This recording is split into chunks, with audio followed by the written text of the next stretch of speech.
Hello everyone, my name is Eric, and today I want to talk to you about tradition within the cigar industry and what type of role it actually plays. You are watching Oakland Tobacconist.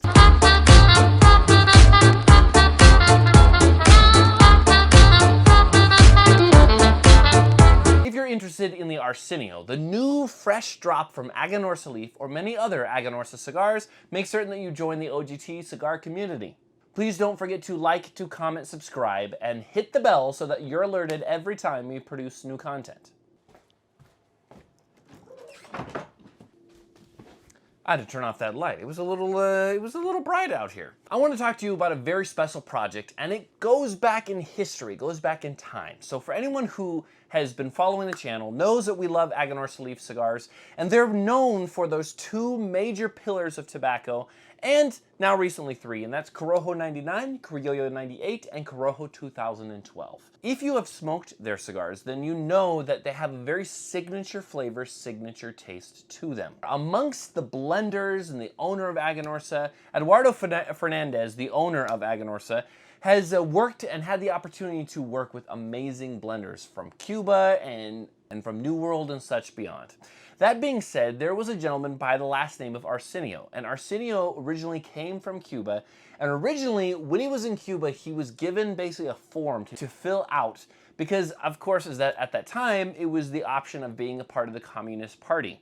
And one of those questions within that form for Arsenio was, do you believe in God? If you're going to answer it the correct way, or at least the way that they want it answered, then he would have to answer no. But being a man of integrity, he was unable to do so, and he was then excommunicated. He then worked with Eduardo Fernandez within Aganorsa Leaf. He was known as an incredible blender, a prolific blender.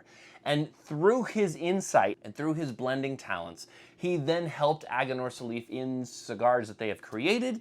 And unfortunately, I believe he passed away about 2018, 2019. And so unfortunately, the gentleman is no longer with us. That being said, Aganorsa Leaf, the guys over there, Eduardo, Terrence Riley, wanted to pay homage to his fingerprints that are all over the cigar industry and the blending style that he has. This is the gentleman that would hang out with known blenders like the Padrones and such like that. Some very key members a lot of people know. This is the gentleman who was considered a peer among them. And so recently this year, Aganorsa has crafted a new cigar in honor of that gentleman, and that is where we get the Arsenio. So this is the Arsenio in the Toro size. This is a 6x52 Parejo. It's also available in a Corona. It's also available in a Robusto. This is like an ultra premium blend. And what makes this blend so special? Using select tobaccos from their farm, they have recreated Arsenio's blend. That's right, this is the cigar that he would smoke. This is the cigar that he would smoke between blending other cigars or around the factory doing quality control. This is his blend that he created. It uses that awesome particular favorite Corojo 99 with a double binder and fillers grown from Aganorsa's farms in Nicaragua.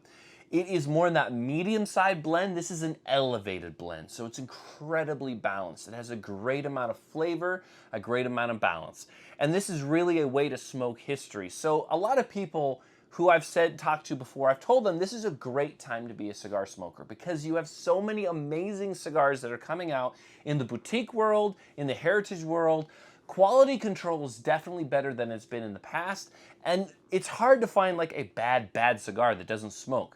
But on top of that, you also have some of these traditions and this heritage that's passed through cigar blending.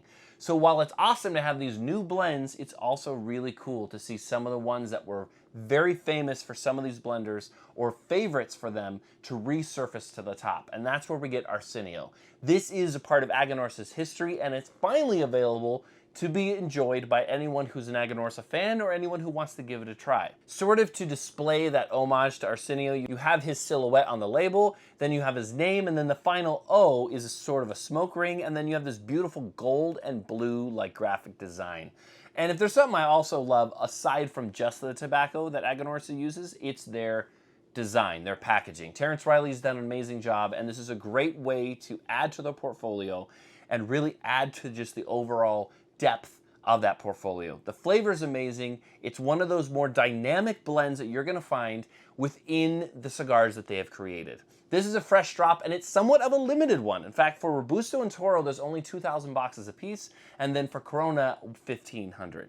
Make certain you don't miss Arsenio, and drop down in the comments, if you haven't tried this cigar yet, what is one of your favorite Aganorsa cigars so far, and what is the type of tobaccos that you'd like to see them use?